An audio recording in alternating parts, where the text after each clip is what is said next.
உதகை அருகே போர்த்தியாடா பகுதியில் காலில் காயத்துடன் தேயிலை தோட்டத்திற்குள் பதுங்கியுள்ள புலியை 3வது நாளாக அதிநவீன ட்ரோன் கேமரா உதவியுடன் வனத்துறையினர் கண்காணிக்கும் பணியில் ஈடுபட்டு வருகின்றனர்.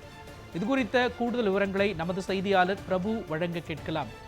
பிரபு, தேயிலை தோட்டத்திற்குள் பதுங்கியுள்ள புலியால் அந்த பகுதி மக்கள் எந்த அளவிற்கு பீதி அடைந்திருக்கிறார்கள், அந்த புலியின் உடல்நிலை எப்படி இருக்கின்றது, சொல்லுங்க.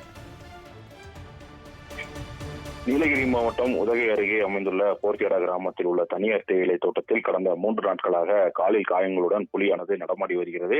இதனால் கிராம மக்களின் பாதுகாப்பு கருதி கடந்த 3 நாட்களாக புலி குடியிருப்பு பகுதிகளுக்கு செல்லாமல் இருக்க இரவு பகலாக வனத்துறையினர் தொடர்ந்து புலியின் நடமாட்டத்தை கண்காணிக்கும் பணியில் தீவிரமாக ஈடுபட்டு வருகின்றனர்.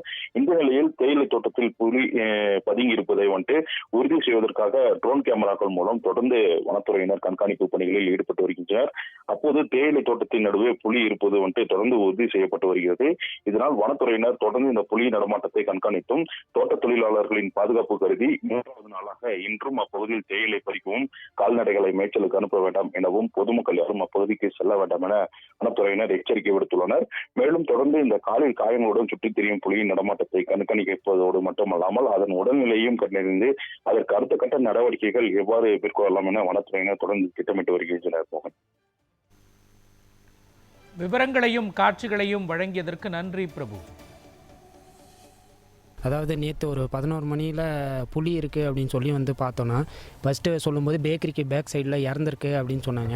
அப்புறம் இங்கே பார்க்கும்போது அந்த காட்டுக்குள்ளே இருக்குது அப்படின்னு சொன்னாங்க. ஒரு 8 மணி அளவில் ஒருத்தர் மருந்து அடிக்கிறேன்னு தோட்டத்துக்கு போயிருக்காராம்மா.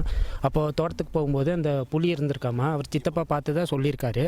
அப்புறம் மேலிடத்துக்கு சொல்லி ஃபாரஸ்ட் ஆஃபீஸர்லாம் வந்திருக்காங்க. இப்போ 3 நாளாக ட்ரோன் வச்சு பார்த்துட்ருக்காங்க. அது ரொம்ப கஷ்டப்படுது, நடக்கிறதுக்கு ரொம்ப கஷ்டப்படுது. இன்னும் முதுமலையிலேருந்து ஆளுங்க கூட்டிகிட்டு போகிறதா சொல்லியிருக்காங்க.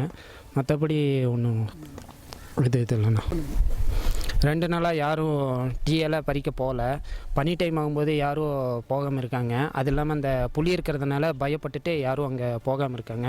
வனத்துறை அதை சீக்கிரமாக இது பண்ணாங்கன்னா நல்லதாக இருக்கும்.